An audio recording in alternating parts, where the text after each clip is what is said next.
नमस्कार, आप देख रहे हैं इंडिया वॉइस। मैं हूं आपके साथ रिया डंगवाल। बुलेटिन की शुरुआत करेंगे बड़ी और अहम खबरों के साथ। चुनाव का बिगुल बज गया है और रणबांकुरे अपने रण में जीत के लिए उतर चुके हैं।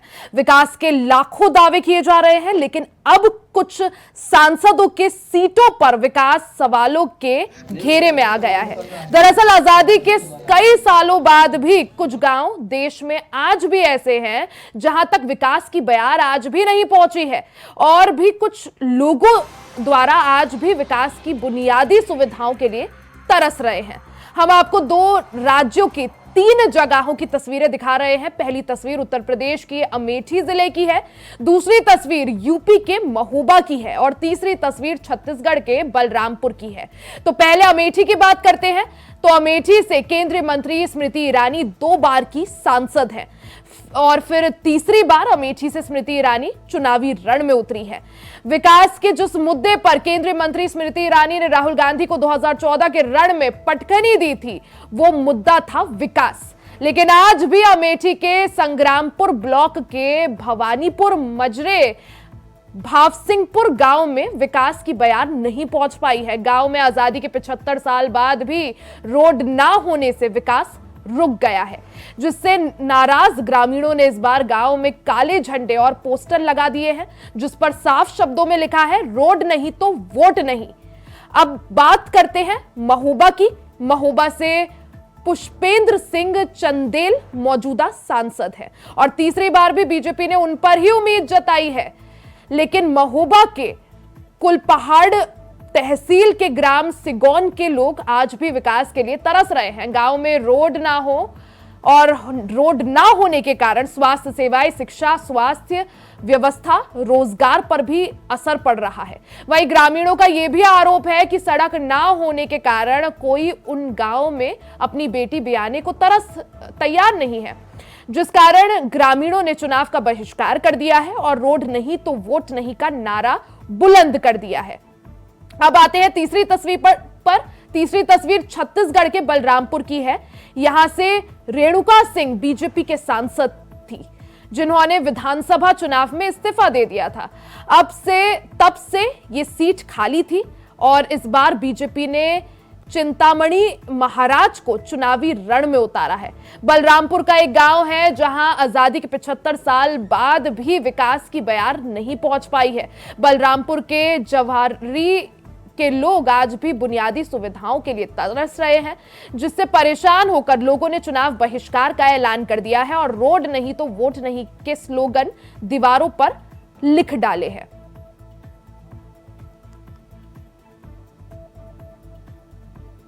तो 3 तस्वीरें आपको दिखा रहे हैं। पहली तस्वीर अमेठी से है, जहां से स्मृति ईरानी मौजूदा सांसद है, तीसरी बार भी भारतीय जनता पार्टी ने उन्हीं को उम्मीदवार बनाया है। दूसरी तस्वीर उत्तर प्रदेश के महोबा की है और तीसरी तस्वीर छत्तीसगढ़ के बलरामपुर की है। 3 तस्वीरें आपको आपकी टीवी स्क्रीन पर दिखा रहे हैं। आजादी के 75 साल बाद भी ये कई सारी ऐसी जगहें हैं जहां पर अभी भी विकास की बयार नहीं पहुंच पाई है।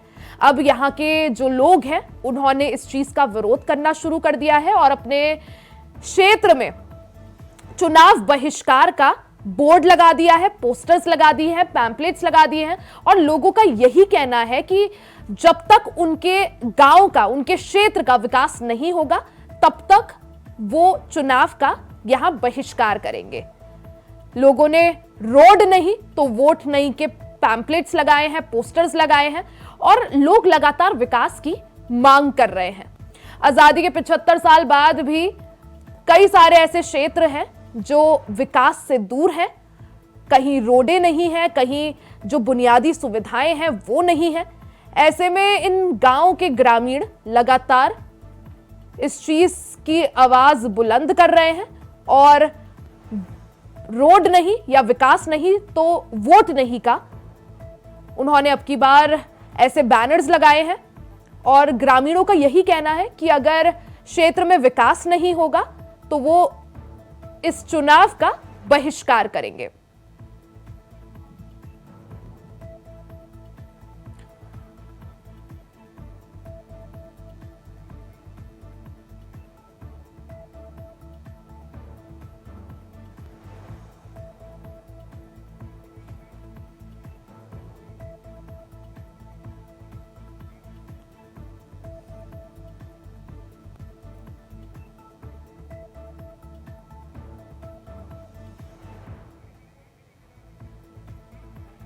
हमारे साथ खबर पर ज्यादा जानकारी के लिए संजय कुमार अमेठी से लाइव जुड़ चुके हैं।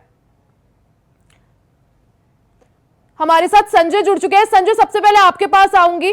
संजय, जिस तरह से अमेठी से कुछ तस्वीरें अभी बीते दिनों आई हैं, जिसमें अमेठी का एक गांव है जहां विकास नहीं हुआ है, लोग जो है परेशान हैं और लोगों ने अब की बार इस चीज का ऐलान कर दिया है कि अगर विकास नहीं होगा, रोड नहीं होगी, तो वो आगामी चुनाव का बहिष्कार करेंगे। अमेठी से सांसद स्मृति ईरानी है और तीसरी बार भी भारतीय जनता पार्टी ने उन्हें ही चुनावी रण में उतारा है। संजय रिया जी, आपको बता दें कि अमेठी का एक ब्लॉक है संग्रामपुर, जहां पर एक ग्राम सभा है जिसका नाम भवानीपुर है, भौसिंगपुर में।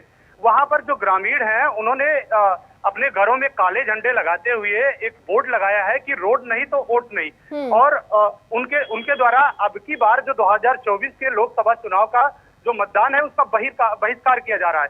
और रिया जी, जानकारी के लिए आपको बता दें, अमेठी का कोई ये पहला मामला नहीं है जी। इससे पहले 2 मामले और भी जामो थाना क्षेत्र से आ चुके हैं, जहां पर गांव वालों ने मतदान का बहिष्कार किया था, जिसके बाद प्रशासन तुरंत एक्टिव होता है और उसके बाद उनकी समस्याओं का समाधान करता है।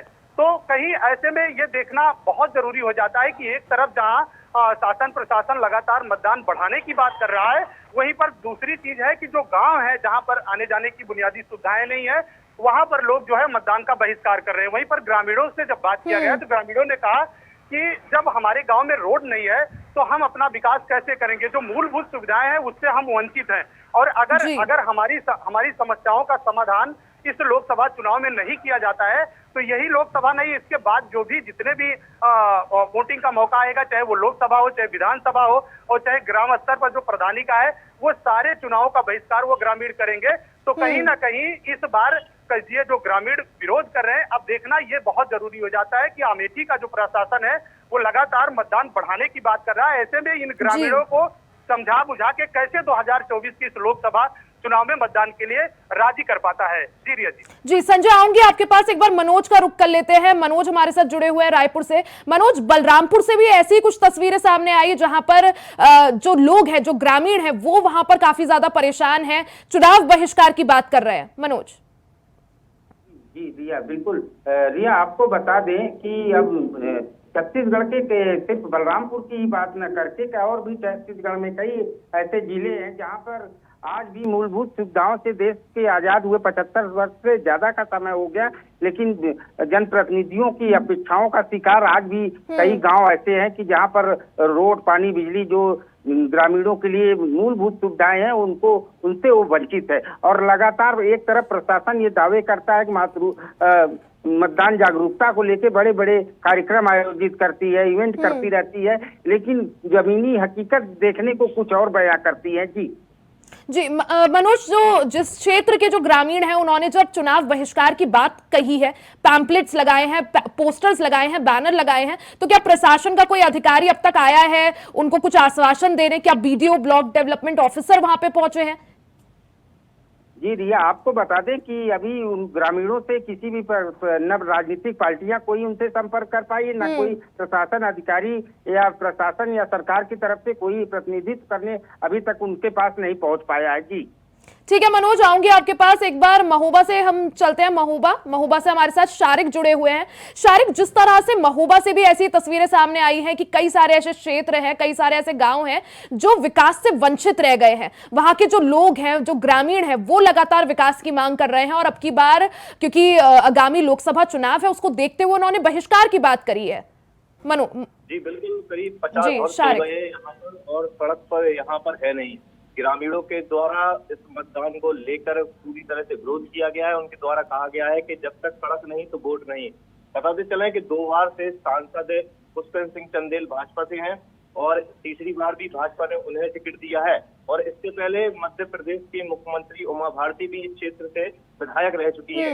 और ऐसे में कहीं ना कहीं ग्रामीणों को दाती है कि बड़े बड़े नेता यहाँ से इस क्षेत्र से नेता प्रतिनिधि बन के चुने जाते रहे, लेकिन उनके द्वारा किसी प्रकार का कार्य नहीं करवाया गया। और सबसे बड़ी यहाँ पर जो परेशानी है वो शिक्षा, स्वास्थ्य और रोजगार की है।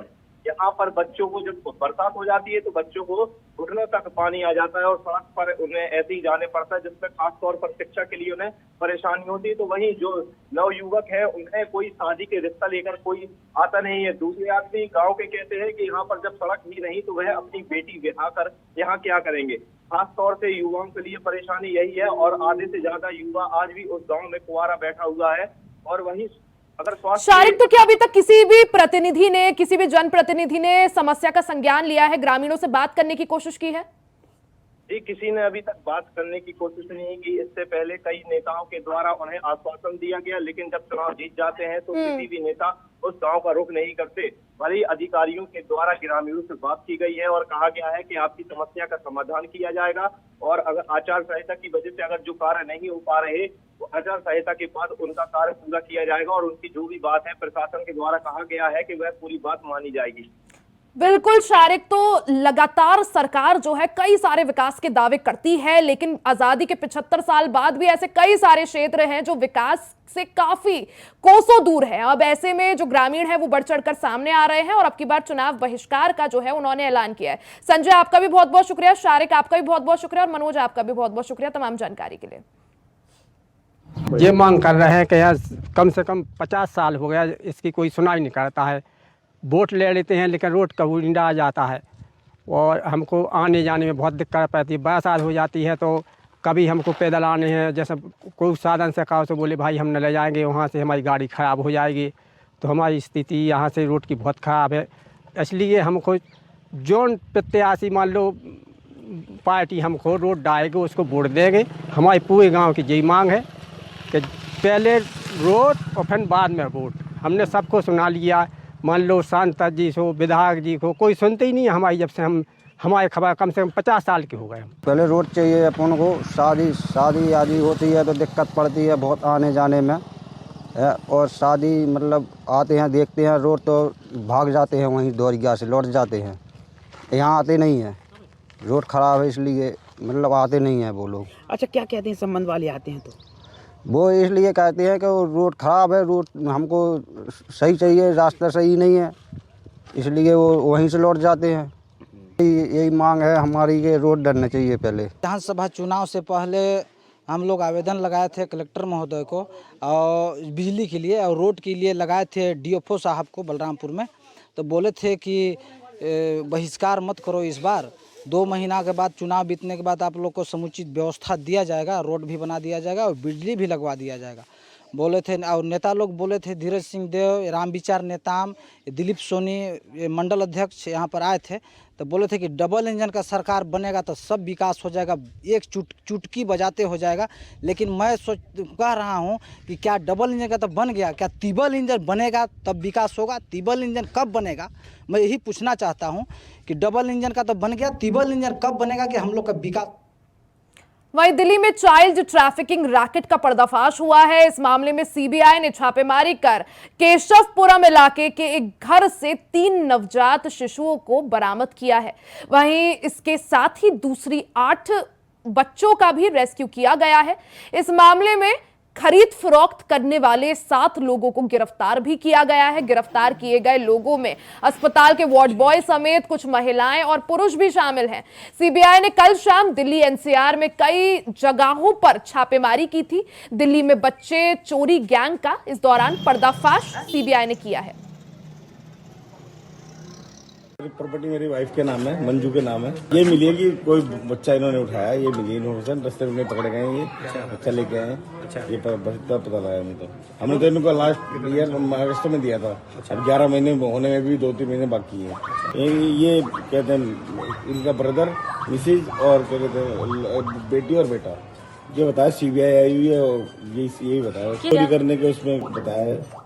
खबर पर ज्यादा जानकारी के लिए हमारे साथ संवाददाता अजीत दिल्ली से जुड़ चुके हैं। अजीत, सीबीआई ने बड़ी कार्रवाई को अंजाम दिया और चाइल्ड ट्रैफिकिंग में संलिप्त जो है पूरी गैंग का पर्दाफाश किया है। अजीत, सबसे पहले इसको लेकर क्या जानकारी, क्या अपडेट और किस तरह से कड़ियां आपस में जुड़ती है? देखिए, बिल्कुल रिया, बताना चाहूंगा को सूचना मिली, सूचना के आधार पर दिल्ली के अलग अलग इलाकों में छापेमारी जो है सीबीआई की टीम द्वारा की जा रही है और इसी कड़ी में देर रात को, शुक्रवार की देर रात को उत्तर पश्चिम दिल्ली के केशवपुरम इलाके में भी जो सीबीआई की टीम है वो पहुंची हुई थी। हालांकि इस दौरान स्थानीय लोकल पुलिस जो वो भी साथ में मौजूद थे। जब एक घर में पहुंची तो वहां से जो सीबीआई की टीम ने 2 नवजात बच्ची को वहां से बरामद किया है, जिसमें जो जानकारी आ रही है, एक बच्ची जो 15 दिन की बच्ची बताई जाए, जब दूसरी 2 नवजात बच्चे हैं। तो 2 नवजात बच्चों को जिस तरीके से सीबीआई की टीम ने रेस्क्यू किया है, सुरक्षित उनको पकड़ा है, और कहीं ना कहीं कहा जा सकता है कि ये सीबीआई की टीम के लिए बहुत बड़ी सफलता है। लेकिन इस सफलता के साथ ही पुलिस टीम ने बाल तस्करी के गिरोह का एक बड़ा खुलासा किया है, जो कि बच्चों की तस्करी किया करते थे। और बताया ये जा रहा है कि ये गिरोह है, ये तकरीबन 5 से 6 लाख रुपए में इन बच्चों को बेचा करते थे, और उन बच्चों को बेचने का काम किया करते थे जिस दंपति के पास कोई भी संतान नहीं है। तो इस तरीके से पूरा गिरोह चल रहा था। अजीत, किन अस्पतालों से बच्चों की चोरी की जाती थी, साथ ही किस तरह से गैंग जो है इस पूरी चोरी को अंजाम दिया करता था? क्योंकि अस्पतालों में आमतौर पर सीसीटीवी कैमरास होते हैं या कोई ना कोई प्रक्रिया होती है, आखिर कैसे ये जो गैंग है इतनी बड़ी घटना को अंजाम देने में सफल हो जाता था? देखिए, बिल्कुल रिया बताना चाहूंगा, इस मामले में सीबीआई की तरफ से पूरी तरीके से खुलासा नहीं हुआ है कि आखिरकार ये लोग जो है किस तरीके से ये बाल तस्करी की वारदात को अंजाम दिया करते थे।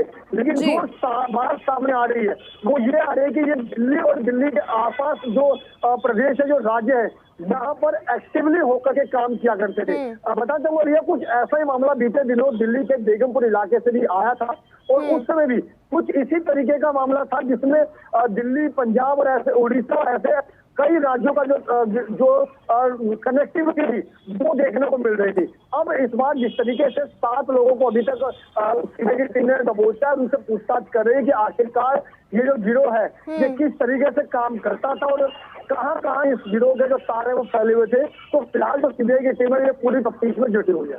जी अजीत, क्या गैंग के सभी सदस्य जो है गिरफ्तार हो चुके हैं या और पूछताछ जारी है और जो नेटवर्क है उसे खंगाला जाएगा?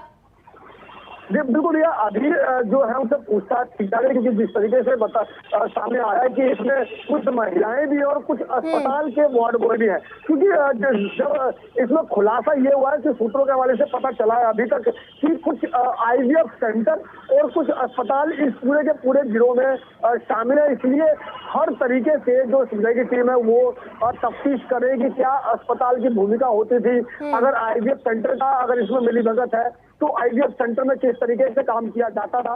तो कुल मिलाकर के ये पूरा का पूरा मामला जिस तरीके से एक बाल तस्करी से जुड़ा हुआ दिखाई दे रहा है, तो जो सीबीआई की जो टीम है वो हर तरीके से इस मामले की जांच करे और ये भी पता लगाने की कोशिश करे कि गिरोह के जो तार है वो कहाँ कहाँ जुड़े थे और असली जो तार है वो कहाँ से संपर्क जो है वो किया जाता है। बिल्कुल अजीत, बड़ी सफलता सीबीआई को इस मामले में मिलते हुए आप नजर बनाए रखें। बहुत बहुत शुक्रिया आपका तमाम जानकारी के लिए। इसी के साथ इस बुलेटिन में फिलहाल के लिए सिर्फ इतना ही। खबरों का सिलसिला जारी रहेगा, बने रहे हमारे साथ।